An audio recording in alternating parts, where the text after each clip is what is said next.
Coach, just talk about your two quarterbacks down there in the fold. What did you see different down there than they ever shown being the guy? Urgency. You see the urgency when you come out here and they're throwing, they're warming up. You see it in the meetings.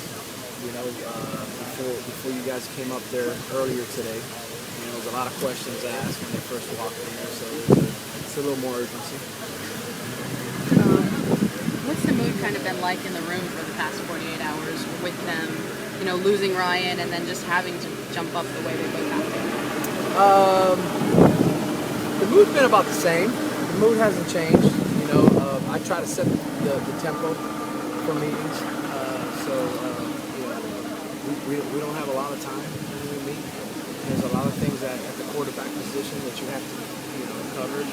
So I'm moving around fast, and so I think there's obviously certain things that Ryan would respond to before everybody else, but that's just because he's done a little bit longer than everybody else.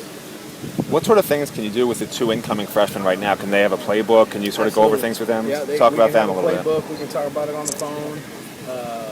Just can't hold any workouts with them. Can you get a sense yet for how much understanding they have of your offense? Yeah, absolutely.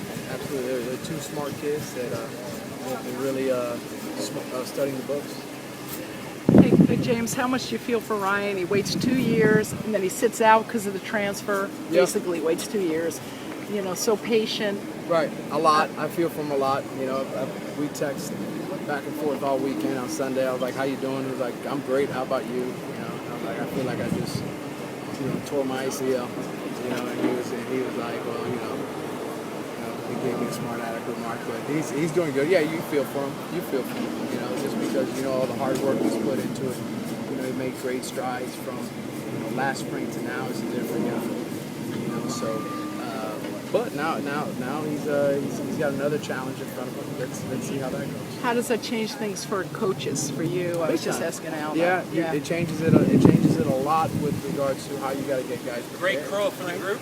And like there's urgency with them. There's also urgency with the staff and myself as a quarterback's coach. Do you look at the progress of Kevin and Greg just through this spring, to this point, how they progressed? I think they've done a really good job of taking the reps and excelling. I don't know if you guys watched them. They did some really good things today. There's always things we need to correct. And at the quarterback position, that's usually something that's something they're looking past, like a declaration on a run or declaration on the pass. They're throwing the ball pretty well. What does Kevin do well? Kevin plays football well. He's a player. So he's in the pocket. He's got a good feel for it. He understands the game. He understands when you bring up a concept to him. He gets the ball. I'm gonna answer a question you haven't asked. Things he needs to do better with is the process of okay, I know football, but it's very important that you point this guy out during this play because the left tackle needs to know that information. Or don't forget to give a signal to the receiver when you see this certain coverage, because just because you know it doesn't mean he knows it. And that's hard about playing quarterback. That's becoming a quarterback. How hesitant would you be to start a true freshman, for inst? If one of them comes in and looks pretty good? How hard is it? How hesitant would you be to start a true freshman just because they are a true freshman? There's no rules on starting true freshmen. So if they come in here and they beat out the guys that are here right now and they're the best player, and I wouldn't be hesitant because the best players got to play. It wouldn't be fair to the team. It wouldn't be fair to the guys that they beat out if they're playing.